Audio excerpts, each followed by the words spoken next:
And the podcast begins with a song of rebellion. How can this podcast be my life? CD Burners. Sounds good. Yeah. Never better. Never better. Hello, everybody. Welcome to CD Burners. Today, we are talking to my wife.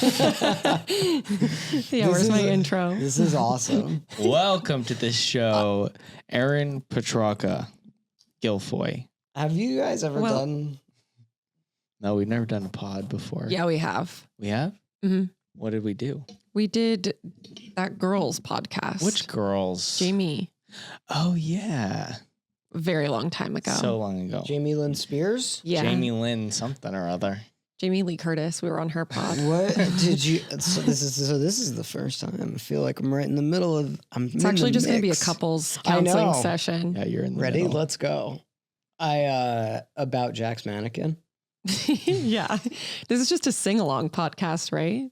Yeah, of course. Okay. We can't monetize it, but it's fine. If you gave it like a little cabaret flair or something, maybe they wouldn't notice.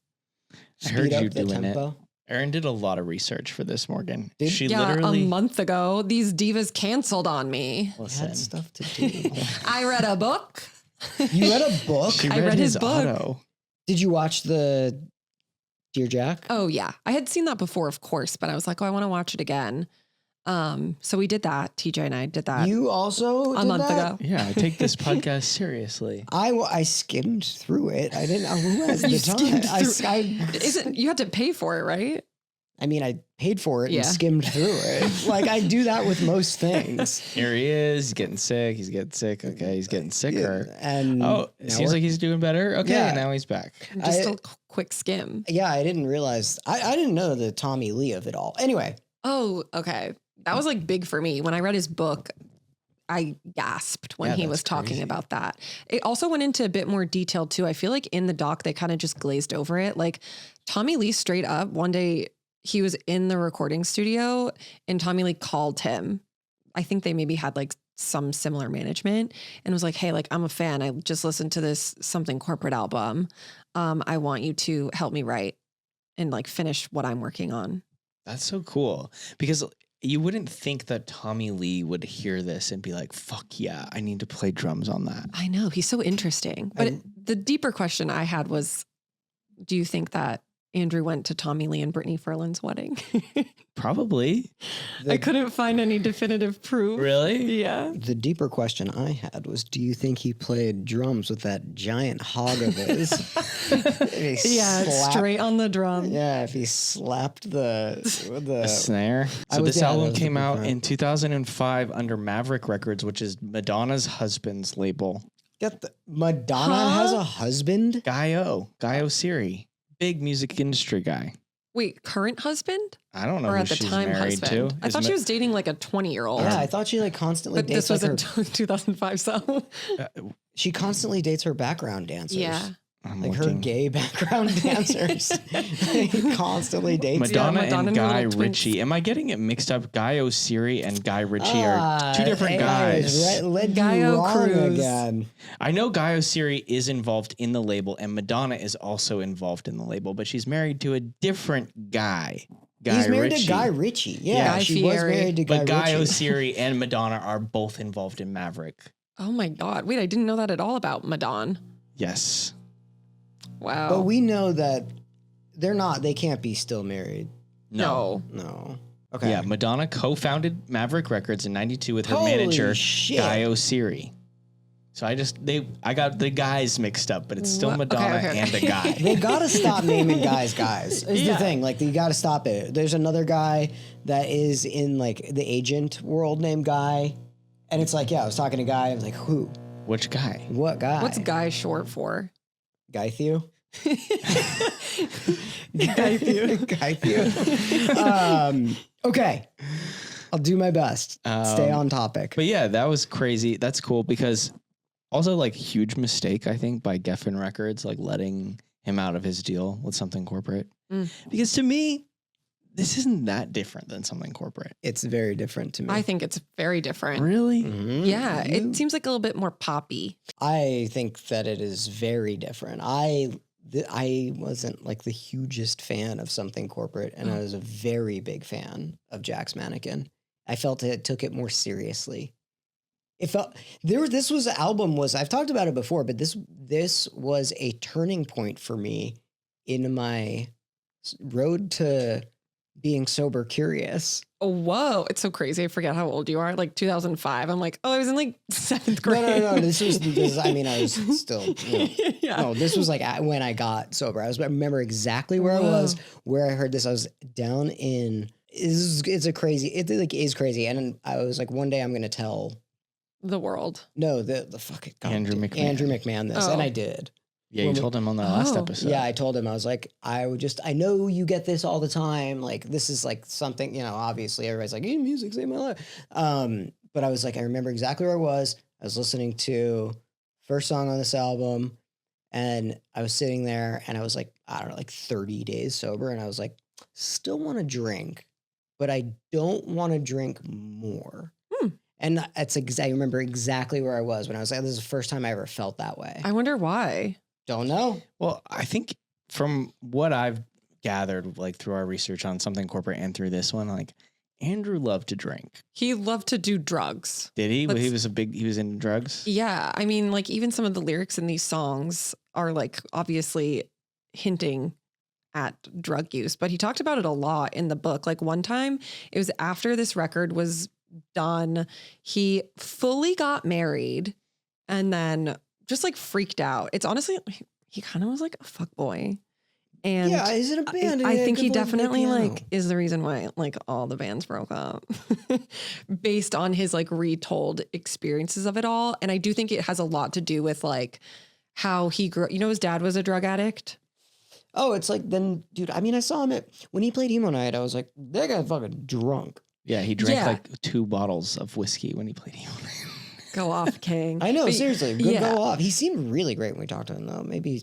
Yeah, I just think that he had like a really rough upbringing. And so when he was like, okay, this is my band, Something Corporate, it was like something he could control. And then when other people, like they got big and other people started getting like really involved and wanted to make decisions, he was like, he freaked out because he's so used to like having that control, the one thing he could control in his life. And I feel like the same thing kind of happened with Jax.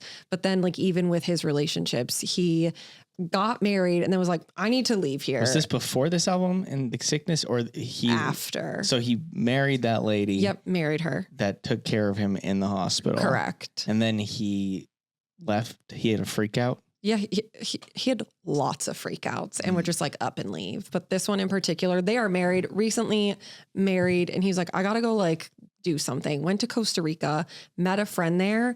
And he was like, I literally thought we were going to die. We like met some rando gang members who like surrounded our car that we were trying to buy drugs off of. Oh my God. So I did the same thing in Jamaica, by the way. yeah, like he loves to party. No, I did this. That was the only time I've ever gotten robbed. It was scary. Like, yeah, it was the only time I've ever gotten. What were you robbed. buying? I was trying to buy like coke I was trying to buy heroin, but like they don't have it. But they said Some they had form it. of it. They said they had it, and they're like, basically, it's like they're like white, black, and the way that I was like black. I want that, and like that's what I want. I don't want white. And I was with my family, and they sell it the way that they sold it was really like. To be fair, packaging was great. It was like the honey, those honey sticks you get. Oh yeah.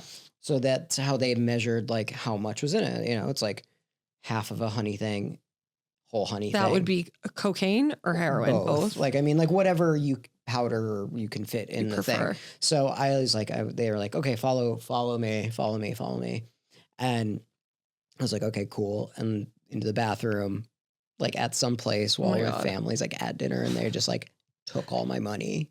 And they were like, bye. Was that before or after you decided the first song on this album was going to make you be sober? That was with Annie Walters and my entire family in Jamaica. This was when she broke up with you on the back of a jet ski. That is when she broke up with me on the back of a jet ski. Yes, in Jamaica. She was like, you got the black, not the white. No, she was not. Yes, I got broken up with. So anyway, relate to Andrew McMahon in a big, big way. Yeah. He's a party guy. You could also tell, like, in the doc, too, like, even before he got sick, he literally, like, wouldn't eat 'Cause he'd just be up all night partying. Yeah, and he talks about not changing his shirt. Okay. Morgan's favorite. He sounds really. Your favorite song, Morgan. I'm ready. The thing is like he sounds a lot like me. Yeah. Morgan's mantra is like, when did society decide that? What? We had to change and wash our t-shirt after every individual use. Mhm. My You It's say like- that every morning in the mirror. why do you have to eat if you're not hungry? Well, we don't need to get into like disordered eating talk, but Well, he's like stayed up all night, and now guess what? I'm going to raves. Sounds just like me. Doesn't eat, doesn't change his shirt, goes to Yeah. raves. Let's go. I don't think he was going to raves, but yeah. I mean, the thing is, I'm just doing it sober. Is the thing. So Totally. there we go. But he does that. Everything you're saying. Anyway, book. But did he like admit it? Did he sound like he was? I did these things, or he was just like retelling a story? Because you put together, you're like, I think he is the problem, and like. Yeah. Like, did he say that, or are you like inferring? Because that was a good like. It wasn't like full accountability, but it was interesting because before I read the book, I watched an interview with him where he kind of just like glossed over why something corporate broke up. He was like, we were all kind of like individually doing our own stuff and like wanted to take a break, but then in a much more detailed events, it's like this person wanted to leave the band because they didn't want to work with me anymore. So it was definitely like me kind of like psychoanalyzing why I think those things happened. This is the first time, besides me, I think on this having a guest, somebody's like been like, I think that this is why this thing happened. Oh, really? Yeah. Who was the first person? Me. It's only I'm only like I think that this is the thing because it's like not like just facts. I've definitely said some stuff like that too, but I always like preface it where I'm like, this is just my theory. Yeah, you sound. Yeah. I genuinely think it stems from his like childhood, and they would move like back and forth from California to like Paris because his dad was in and out of rehab. Oh no. Yeah, I want his mom to write a book. Yeah. It's so crazy. So he has, I think it was 3 older siblings, but they're half siblings. And in the very beginning of the book, he talks about how his dad is not their dad. They have a different dad, but apparently there was some sort of water accident where he like saved all of the kids, and Andrew saved them? The dad? His The like stepdad. correct. But I don't think that Andrew was like alive while this happened. Interesting. Like very glossed over it, and he passed away. And Andrew was like, that's not like my story to tell, so I'm not going to talk about it. And like, I really couldn't find anything about it. But so then his mom got with his dad, and then She was like, she you lost saved her. my kids. Let's be together. No. Oh. Like the dad of those children died. So her Oh. first husband passed away, Okay. saving the kids, I guess. Oh, wow. And then Andrew's dad is a different dad. Got it. So like the mom, her first husband dies, then her brother dies, who's like angel human. Then his older sister, she's like in and out of mental health facilities for bipolar disorder. God. Then Andrew gets diagnosed with leukemia. Like it's just all these, and then she's also putting up with Andrew's dad, who's in and out of rehab and like lied for pretty much their whole entire relationship. Is his older sister the one who ended up giving him the transplant? Yes. Yeah. So those two, there were 2 older siblings who he never really like grew up with because they were much older. But that one, they were always like besties. I think they were like 18 months apart or something. So they always were around each other. I see. That's a rough upbringing, and was so put together. Not at emo night, but like when we talked to him, Yeah. like you never guessed. But honestly, it makes a lot of sense. Also, what you said about like control and having his own thing. Yeah. Having Jack's Mannequin is being like, all right, fuck it, I'm doing it myself again, is a real addict control thing. Yeah.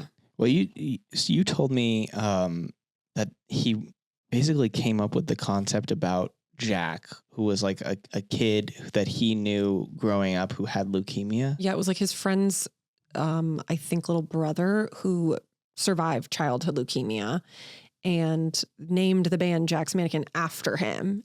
So it's like pretty. Are some of the songs about that too? I don't think so. Because there's like a lot of like doctor references and like feeling sick. And I wonder like, because like you have cancer when you get the diagnosis, but like I think he was like feeling not well for a little bit. Totally. Probably before. I also think I thought about that as well, but I genuinely think because he like didn't take care of himself, like even in things where he's like, you're so thin. It's like he talked in the book about like how he wouldn't eat food, like Morgan. He's just not like hungry. people probably are like, Morgan looks sickly. I don't look sickly, and nothing's wrong with me. I mean, a lot is wrong with me, but like I'm not like, yeah. Also, how do you? My Comment question, below. my question is, Sure. it's like a scary question. I'm afraid to ask it. Okay. How do you know you have cancer? He just went to the doctor because he was like unable to speak and sing. Like that was the only thing that made him go, because he was like feeling really, really fucking terrible. And then it wasn't until like he wasn't able to use his voice. He was like, I gotta go in. And he went to the doctor the same day that he approved the record. He was in the studio getting the album mastered, and then he got the phone call being like, you have cancer. And he put the album out anyway. Like he put it out. It went through with all the stuff, just like canceled. Well, it was kind of, I think it was kind of up in the air because, at that point he calls the label and he's like, hey, I can't promote this. Do you guys still want to do it? He wasn't sure if they would want to do it because he's not there to go on tour and do press and like make music videos and all that kind of shit. But in the documentary, they say like the label was super supportive. They like bought him the camera. Somebody had the foresight to buy him that camera and be like, document your journey, and they got him like a private jet and flew him back to LA for treatment and stuff. And they were very supportive throughout the whole thing. He like did that himself because he wanted to go back to California. He didn't want to get treatment in New York. And he like reached out to a label and was like, I don't want to be here. Like, can you please help me? And like, they made it happen. Wow. Madonna made it happen. Madonna herself. Madge, what do they call her? I don't know. Call her Madge. Are people really calling Madonna Madge? They call her like Yeah, there's like a Midge or something. Midge? They call her something. What's her real name? Esther. Nuh-uh. Madge. Her real name is Esther? Yeah, it pops up as Esther. No, that's her chosen Hebrew name when she's converted to Kabbalah. So what's her real Her real name last is Madonna Louise Ciccione. Oh, her real name is Madonna? Yeah. Who knew? That's gas. Not me. She's an Italian woman? Mm-hmm. Ciccione. They call her Madge, though. They call her Madge and Mo. Right? And Nani. See, I know stuff. Nani. I'm like, a grandchild probably calls her that, right? I don't know. I know stuff. Nani. I know stuff. You do? Why did you pick this album? Oh, it's one of my favorites. But also a lot of the ones I wanted to do have already been done. But this is like a top 10 album for me. I love this album. And I love Jack's Mannequin. Me too. What's really cool, at least for me, is there are a lot of there's not a lot of like young kids doing like mixes of stuff on SoundCloud of the stuff that like we're talking about. I mean, there's like a lot of really bad Panic at the Disco remixes and like, shit like that. Yeah. But there's a lot of Jack's Mannequin SoundCloud like remixes. Really? Interesting. What song? Dark Blue. Oh yeah, that song that makes me want to like pop my puss. there's hold on, I'll find one, but there's this kid. It's like, it's a fucking. Have you made one? You got to do a mix. I'll do a mix. Do you remember a time like that you first heard Dark Blue or like mixtape or like what was your first intro? Memory? Yeah. Oh God, I don't know. Were you a Something Corporate girl before this? Yes. And you were like fully aware of the Jack's Mannequin project? Yes. Okay. I wasn't at all. I just like knew a few Something Corporate songs and then like I never really listened to this album. One of my cousins, she was like a big Soko girly. And I was definitely like, I feel like half of the reason I liked it was because I wanted to like be cool with her. Who? Paula. But definitely not like die hard by any means. Like loved the album, still do. I can't, my memory is not great. But I will say, when TJ and Morgan, when you guys would have to travel to do all the emo nights across the country, I was also doing them with you. Dark Blue, always on my playlist. Mm-hmm. It's such a good song. Check this out. What is wrong with this mic stand today? It's been like been that. really fucked up. Yeah. My ears are so hot. How is this on Spotify? I had to I mean, like it's a type cover, in. I guess. I had to like type in like, but I found it on SoundCloud. Ugh. Like, It's like Porter and it's Robinson-y. like good. Like the thing is like it's good because the song is good. And like I think that there's a bunch of stuff like that from Jack's Mannequin on SoundCloud, and I noticed that it's like there's something different if there's more mixes of Jack's Mannequin, which I feel like is a little bit niche Yeah. that these like younger kids are doing. So there's something that like sticks with this album in particular to a younger audience. Interesting. Yeah. It is interesting. It's such a good album. Yeah, it fucking rocks. Guys, we're getting really excited because the Delilah vs. Juliet tour with Plain White Tees and We the Kings kicks off super soon. It's a co-headline tour where both bands play full sets.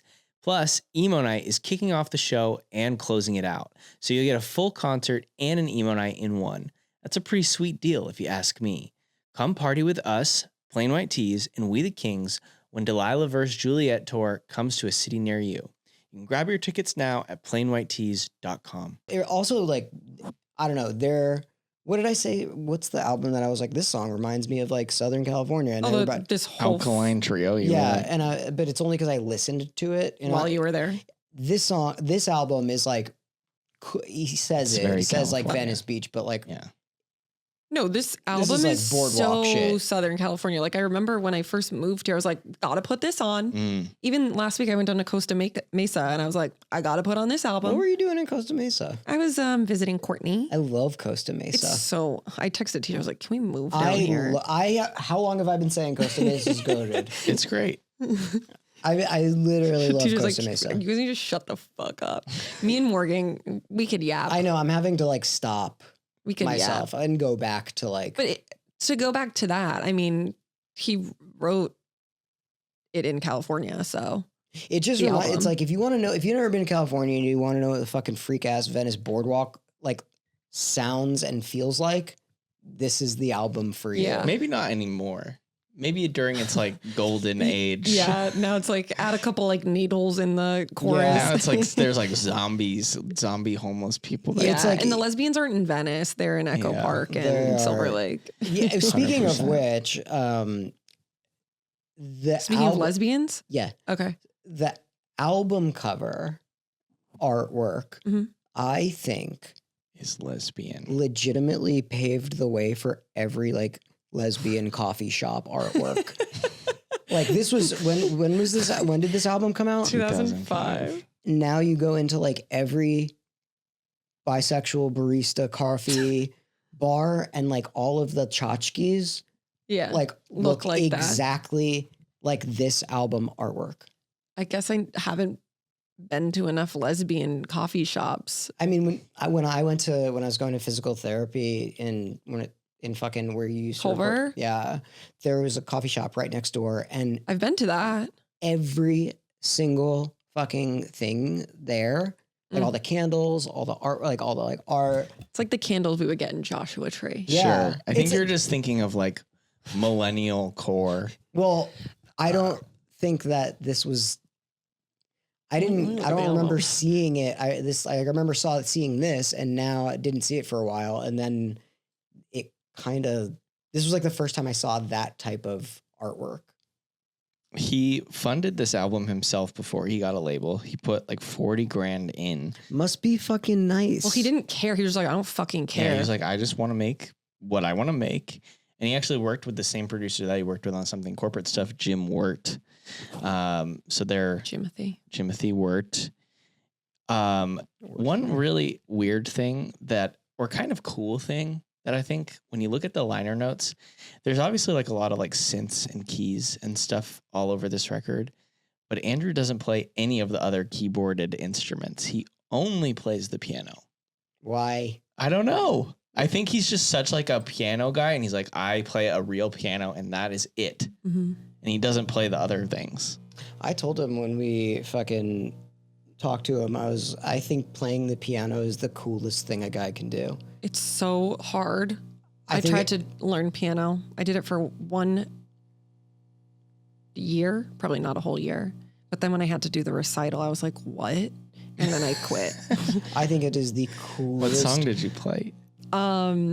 It was called Bluebird. It was like Bluebird. I remember it because it was traumatic. Can you still play it probably? No. I remember this. I was like, Bluebird, Bluebird on my shoulder, blue, and then just kept going. That's just a Blink 182 song. That's literally like that's the Blink melody. I also dropped out of piano classes when I was a little kid, but I can still play you the first song that I had to play at my recital. It was called Sailor Jack. I feel okay, that's also just a Blink song. I can do the heart and soul. Do, do, do, do, do, do, do. I can still do that. I had one of those keyboards that would like light up. Oh, it tells you how to play. So that's what I initially started doing. And then a woman in my neighborhood, she was a piano teacher. So then I was like, I'm going to do it. I feel like you could figure out, like if you sat down with piano, you could probably, I feel, because it's. No, I know how to like make chords and like play chord progressions on piano now because I like went to music school and stuff, but I'm not a pianist. No, I feel like you could be is the thing because it is like, I have this goes written here songs and on that piano goes here before. and this goes here. Yeah. And like, this is where to put this. And like, that's the thing. It's a little bit more like, I like it because it is logical. Yeah, like when you think about like, like guess. guitar, you're like, I could never like, in my mind, I could never make sense of a guitar fretboard, but I like piano. I'm like, oh, I can see it. It all makes so much sense. Yeah, it's like numbered and lined, and you're like, that's the like. I could see you becoming good if at I had piano stuck if with you it want after to. Sailor Jack. You totally could have. Wait, so just to circle back, he only played piano and then everything else was just like fake. And then Tommy Lee did the drums. Well, it wasn't fake. I mean, it's real. It exists. Jim Wirt played a lot He of was doing it all. the other instrumentation. He brought in some other like session players. This guy named Patrick Warren. He played some of the organ and strings. All of their names were just Guy, all the guys. And then there's also some fake drums on here too. Like Tommy doesn't play on every single track. There's some programmed drums. But other than that, it was pretty much just like Jim Wirt and Andrew McMahon doing everything. It's the only, see, you're like, I think that this sounds a little bit similar. It's like the only thing to me that sounds similar is his voice. Yeah. of the corporate. 2 albums. Yeah, that's it. I mean, that's the through line that like it, like something corporate felt like it was made to be commercially successful, in my opinion. Like the songs are like, nothing is like risky about it. And the first fucking song off this album is like, the first line is like, gonna go get drugs, and like, and it that feels risky to me. That feels like It was more of a passion project than like, we got to make it big. yeah. And I think that's why I connected with this album, because I could tell that it was made because he wanted to make it.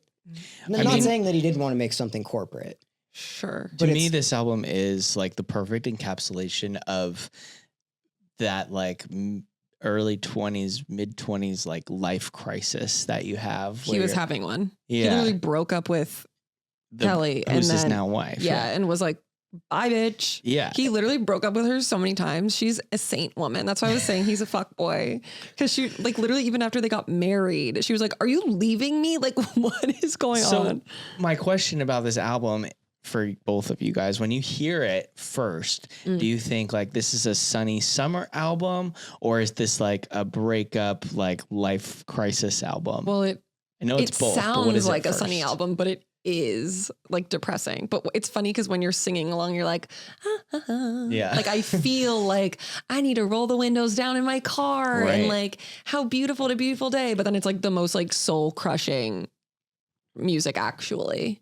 It's rare that like, we do an album and then I go listen to it because I want to listen to it. And this is one of the ones, like I did it last week too with the format, but this is one of the ones that like I'll be like, this is in my head for a couple weeks, even doing other shit. I love it. So I talked to Cheryl, who is one of our very close, like best friends. And she is like, this is my favorite album. It's the best. This is my favorite album. And she was like, did you know? And I was like, hell yeah, I don't have to do your own research. Yeah, I was like, Cheryl, dude, what do you have to say? Yeah. And she was like, this is a love letter, like a physical, like, or a whatever, audible love letter to his now wife. And so like a diary, like an audible love, like a diary entry to his wife of that, we know he was like a kind of fuckboy with, and now they're married and have a bunch of kids, but one child. It's Cecilia. Seems like a lot of kids. Their other child, the satellite. Yeah, she's a satellite. She identifies as a satellite. That's good. Thanks. But you had some bangers today. The thing about it is like Cheryl said that when she went and saw him play this album, like, I don't know, like 8 months ago, it was the first time his daughter ever saw this live. So it was a very unique experience because his daughter was able to hear like his diary entry to her mom. And it's like seeing like a diary entry or like a snapshot in time of like your parents meeting and like that time together, like a flip book, but this was like the audible version of that. Yeah. So she said like that was a really, really cool and sweet and, kind of incredibly unique thing. Yeah. And then Cecilia's going to read his book and be like, what the fuck, Dad? Do you guys have a favorite? Like, what are some of your standout tracks and lyrics from this album? Well, I love Dark Blue.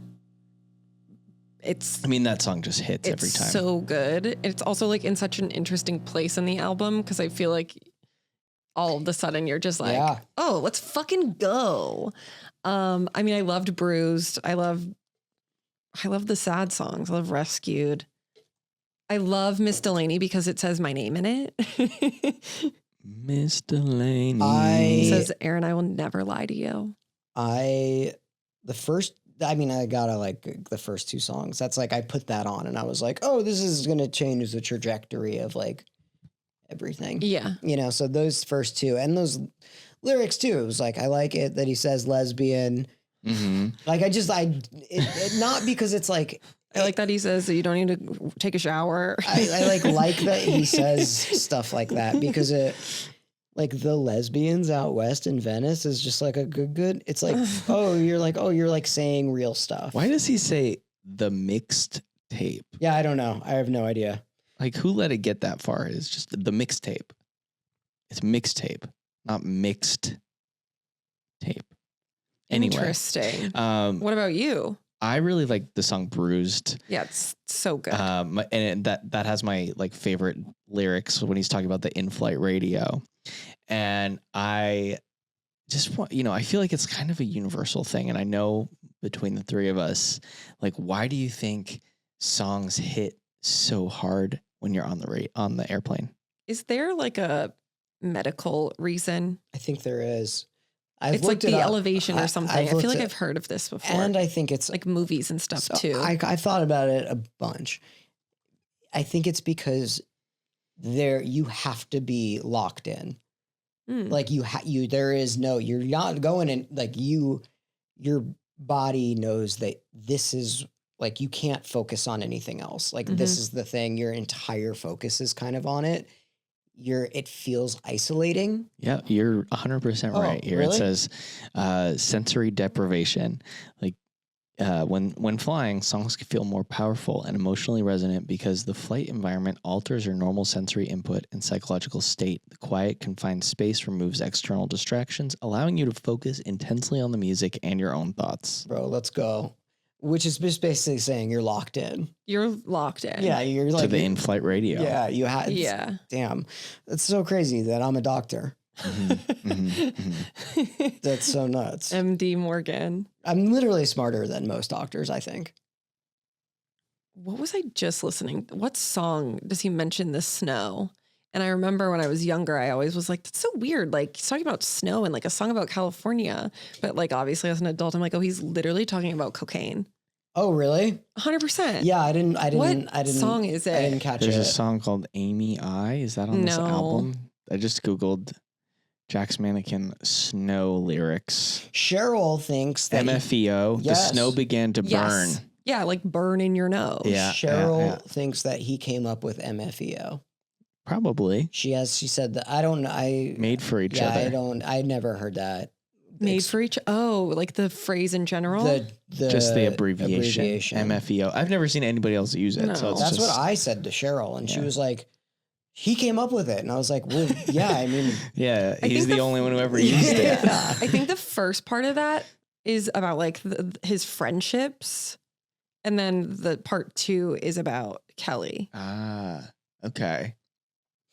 So it's like one big long 8-minute piece, but it's really 2 songs and mashed into one. Yeah. It's weird that part 1, part after 2. that song, there's another song. Like the album feels like it should have ended there, No. but they're still into the airwaves after that. Cheryl yeah. also thinks that he wrote the best Christmas song on the like extended album. What is that? I don't know. I didn't listen to it because I wanted to listen to like the You're not album. a holiday. You're Jewish. So that's just like, sacrilege. Brian, knock that out. Bleep that out. That Don't- what? You're Jewish? Yeah, I'm just kidding. Oh. Yeah, Morgan's controlling Hollywood. That's the one thing I haven't not out of everything. Man, I was like, oh, I didn't know there was a secret. Brian, take that out. No, don't take it out. Were I'm there any proud. lines in here that felt too real the first time you heard it? Like alone in a crowded room. Brother, I'm moment. fucking telling you, this is the first song is like that. That was it for me. Yes. Put on that damn song. And I'm like, Yeah. oh shit. Mine were definitely, I mean, yeah, but no. It's like some of the lines, I was like, I relate so bad. Like this guy that I like, oh my God, same situation. But I'm like a literal child crying about it. That's and like crazy. making it my AIM away message. That's such a cool thing. That is the coolest thing about music, where it's like, that's the last thing that I think about when I listen to this. And what I was thinking about was probably not on your radar whatsoever. The snow did begin to burn, man. And you were like, I'm in the snow. And No, I'm like, literally. Yeah. I think that is the coolest thing about all of this, is that it translates differently to different people and it's one thing. It's the same thing. Yeah. So the other interesting, crazy synchronicity, like he finds out that he has leukemia on the day that the album's getting mastered, and the day that it's released, he gets his stem cell transplant sister. from his sister. Like Which- not intentionally, obviously. Just how the scheduling worked. Bro, I need some stem cells. Call Marissa. Need some Yeah. stem cells. Tell Marissa you need some. I think I just got to go to Mexico. Okay. No. M-E-X-I-C-O. Didn't you say nothing's wrong with you 5 minutes ago? No. No, I mean like, I know. And then I said, there's a lot wrong with me. I also, just to like go back to the beginning, think it's so cool how he was like, I don't want my name to be attached to this at all. And it was kind of a secret project that was like, I think the first performance he ever did was in like a pizza parlor or something. And at that point too, he already had fame from something corporate. So it was basically just like Tumblr and the blogs, like in Reddit, figuring out like, hey, like that song kind of sounds like Andrew McMahon, but them never really confirming it until It got too big. How could you not know? Like his voice is so distinct. And the fucking piano. Yeah. yeah. It's like the piano is a real dead giveaway. Like there's like 0 other people in this type of music that like do. Yeah. What is The other Rocket one? Summer does. Sure. Yeah. Let's not forget. Let us not forget. My phone's not on Do Not Disturb. Me too. But yeah, no, he has a very distinct voice. It's crazy also. Dark Blue was like one of those things that we've seen this happen a million times on records where it's like the album is done and then the label's like, we just need one more. We need like one more like pop song. Oh. And then he comes back with Dark Blue. And we asked Luke Wood, the A&R, about Angel. it. And he was like, yeah, I used to do it all the time because the pressure is off at that point. You think you've made the record. And that's why like smart. we've seen it so happen smart. so many That's times. so smart. What a cool like manipulative bullshit thing to do. Yeah, manipulate your artist. Yeah, that's a Hell cool thing to do. Be like, no, it's all good. You got any more? And then they're like, why don't you give just write one more? And then Yeah. AFI comes back with Girls Not Gray. Totally. Morgan, I feel like you might need to be closer to your microphone. It keeps fucking moving. Yeah, I know. I'll fix it after the show. It keeps fucking. Do you know? I'm like holding on to it for dear life. I fixed this a minute ago. What did I write down? Some fun facts. Yeah, tell us. Anything you want to know about him? What do you got? What do you got? I feel like this has been a pretty good, goddamn good episode. If I don't say so, if I do say so myself. I was going to ask you because you're like a big fan, but you obviously hear like the Pet Sounds influence. Oh yeah, and I think at one point too, there's actually a melodic reference to Rocket Man by Elton John. Oh my God. Because he's like talking about it, but then he like references the melody in the song. Like he's talking about like a spaceman who can't get high. Yep. And In La La La. yeah, and he does like he does the melody of Rocket Man. Like which one? Oh. Look it up. I'd We'd have to really like listen to it. We can't listen to it on here because we'll get Well, flagged. I can sing it to you. Sing it. Do you know what it is? I just don't know the spaceman that can't get. I just don't know where he does Yeah. the thing. One Tree Hill was big for this album. Did you watch that show? That was the first thing I watched. That's how I found out he wrote the book. Oh wait, did I watch One Tree Hill? Yeah. Yes, but I watched an interview where he talked about the One Tree Hill of it all. Really? Mm-hmm. That was like one of the bigger promo pieces that they did. And I think it was like he didn't do that until 2006. He also fully was like not fit for travel. And they were like, we have to do this. And he rented a tour bus or something and like got the piano there and drove across the country because he was like finishing up his cancer treatment. And his doctors were like, no, like you're going to get a fucking pneumonia and die. Yeah. And he was like, I don't care. I have to be on One Tree Hill. Yeah. We have to do it. Well, that's how a lot of people found out. That's, about it, that's how 'cause I Cheryl found guess out. There was I haven't seen the episode, but he performed the mixtape, and I guess the episode was about somebody making a mixtape for somebody. Yeah, probably like Peyton. She was the music girly. I'm pretty sure that was her name. I wonder which Hillary. of the like producers on One Tree Hill. They had Is the- so many. I mean, is it the was like a goat. huge thing. I think the girl worked at like a music venue. And so they would constantly have artists on. But Really? Uh-huh. Let's see who else was on One Tree Hill. We were watching Degrassi, and then Taking Back Sunday was on it. That was funny. Like a lot of bands were. Yeah. Oh yeah. Who else? Wasn't like Fall Out Boy? Like Oh they, yeah. Pete Wentz was on Pete it. was. Oh, didn't he have like a funny like line? They had posters up of them. Yeah. Which was funny. Degrassi. One Tree Hill definitely had a lot of artists. Let's look. What artist? The honorary title, Wakey Wake. I don't know any of these fucking people. That Gavin DeGraw theme song, man, injected into my veins. Musical guests. Ready? Mm-hmm. Oh my God. Yeah. There's a lot. Yeah. Okay. Gavin DeGraw, Sheryl Crow, The Wreckers, Jimmy Eat World, Fall Out Boy, Not a Surf, Jack's Mannequin, Michelle Featherstone, whoever that is, Lupe Fiasco, Lupe. the honorary title, Angels and Airwaves, Nick how do you say his last Tom name? DeLonge acting. Yeah. So funny. Cheap Trick, Kid Cudi, Dave Navarro. And then they kind of fell off at the end here. Yeah. Maybe I'll do a OTH rewatch this fall. Yeah. This sounds like a cool show. What is you would this show? you would fucking hate it. It's not a show Really? that you would like. Really? Yeah. Well, I like. No, I know what you like. You wouldn't like that. Okay, all right. It's too like, even for me as an adult, I tried rewatching it a couple years ago. I'm like, okay, this is like pretty slow. What's the one where it's like a single mother and Gilmore Reba. Girls. Yeah, I like Gilmore Girls. That's because they You talk do? fast. I do like Gilmore Girls. Oh, Gabby was saying that she couldn't get into it because they talk too fast. which is so funny because Gabby talks so fast. Yeah. The Gabby that I asked to go to. Ryan the Scott Gabby- Graham, Gabby. Ryan Scott Graham's wife that you asked on a date. Yeah, I wanted to see if she wanted to go get coffee this weekend. Oh, Yeah, that's nice. I was like, "Do you want to walk? This break? Ryan's gone. My You want to chica. like go You get-" two should just come to Utah. We get along. We I like love each other her. really well. Should I text Ryan and say I'm going on a date with your wife? Yeah, he'd love it. I know, If you like this album, what other albums do you like? bro. I Like don't speaking know. to the general consumer. Yeah, like if somebody likes this, what else would they like? What should they listen to after this album? They're like, that was so good.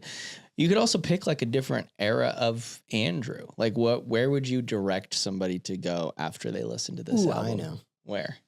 the format. Yeah. Oh, I would say go listen to like my favorite band. go listen to the format. And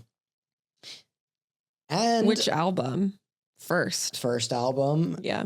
and then because that was like the one with the hit, like you can sing along. The first single. yeah, Poppy. and then Yeah, Dog Problems is a little showy. The Life of a Showgirl. Yeah. The original. is that Lady? No, Taylor that's Taylor. Swift, That's yeah. Taylor. Is that lady? He called her Lady one time, and I thought it was the Oh, good funniest thing in the. It was just so fucking funny. Lady. I still stand by that TJ is the funniest person I know. He is so funny. Who did I call Lady? Lady Gaga. Gaga. Oh, Lady. It's so funny. Yeah, I think the format for sure. Um, Two of my favorite bands. I would say, dude, honestly, they're pretty dead on with like Pet Sounds. If you've never like really Oh. listened to Pet Sounds, it's there's so much shit about Pet Sounds, like why it's The Like- best album ever. like why Our it, wedding, our first dance. Mhm. yeah, like but it's so deep on like why it's so good with like not only the songs but like the time and the mix and the like instrument and like everything about it is so sick. Mm-hmm. It's awesome. It's really a good, like if you guys want to deep dive into an album and you like Jack's Mannequin, like you'll have a good time. Yeah. I guess honestly, the Rocket Summer. Like if you like Yeah, the true. sound of pianos, like great. Bro, you can go I love. see Bryce play for 17 hours straight. Yeah. I went and saw the Rocket Summer a couple summers ago, and like he did like a 3-hour set. Okay, Taylor. Yeah, and No. it was like right after the Eras tour. I was like, who do you Oh. think you are? It was at the Roxy. No, it was at like the Knitting Factory in North Hollywood. I was like, I have to go. I It's a saw- Sunday night. I Yeah. literally saw him at the Roxy and I was like, this has to be the last. And it was like the middle of the set. It is like he's so nuts with how much he plays. Yeah, he just likes to play music. I think it's awesome. I guess I haven't seen them like recently. He plays the piano while he's up there. Oh, he plays it all. Yeah. He's really going Loved. for it. What would you say? I wrote down Dog Problems, but you guys said that's too Oh. showy. No. No. Augustana. Oh, wait, that was playing in the house today. Was it? It probably just like did it. It from auto played it, yeah. Spotify. I came hell is home. Augustana. Think I'll go to Boston. Oh my God, that song. You don't know. That was good one. definitely on One Tree Hill at one point. Okay. It's a great karaoke song. Yeah, that is a good one. And go look up all the like SoundCloud. You got to like dive deep into SoundCloud, but there's a bunch of SoundCloud good- covers of Dark Blue. If Well- you like this album, you will like SoundCloud remixes and covers of Dark Blue. I mean, you will. They're really cool too. Like the way that like I think the people interpreted these songs are really interesting and fun and cool. I love it. Yeah. All right. Is there anything else that you guys want to cover about this record?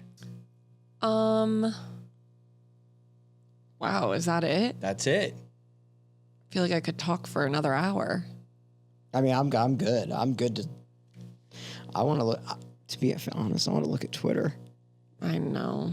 All right, guys. Thank you so much for listening to CD Burners. Thank you to my wife, Erin, for coming on the show. Thanks for having me. We'll be back next week with another episode. I believe it's going to be Avril Lavigne. Oh my God, fun. Which album? Let Go? Yeah. Uh-huh. With who? Luna Shadows. Oh yeah, she's coming over today. All right. Goodbye. Thank you to the best guest ever, Erin. You're welcome. Erin. Anytime.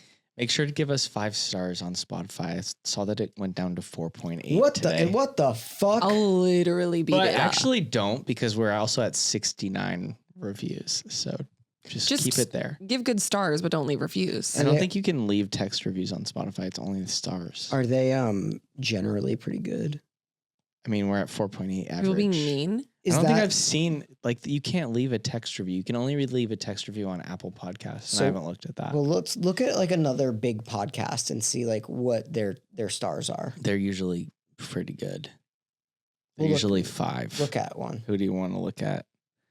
Armchair Expert? Ooh. Yeah, let's see. He's an armchair expert. 5 stars. Wow. That's actually so crazy. No, 4.6. Let's go. Okay. I feel like a lot of people like dislike Dax. Really? Yeah. They Why? find him a little polarizing. I like it. I think he's a like him. great host. And I like that he's unfiltered Mhm. and Rob- just is like, I've fucked up a ton of my life. Rob has a podcast, 4.9. Who? What about Talk Tua? Huberman, Yeah. 4.9. Wow. Cam's going to come do the show. Yeah, he's gonna do the show. Hell yeah. That's He's a so- little sweetie pie. You should just sit in with Cam. That is so funny. I absolutely will. Talk to with Haley Welsh, 3 stars. Give it a 5. Throw that a 5 in there. Haley. What about Talk Tua? Do you guys love this content? Talking Talk. I think they do. Is the thing. Just I would shooting the listen. shit. Yeah, They were I- like, I was going to give you a 4.9, but now it's a 4. Yeah. Talking Talk has 4.9. Wow. Well deserved. All right. Goodbye, everybody. Bye. Bye, Paris.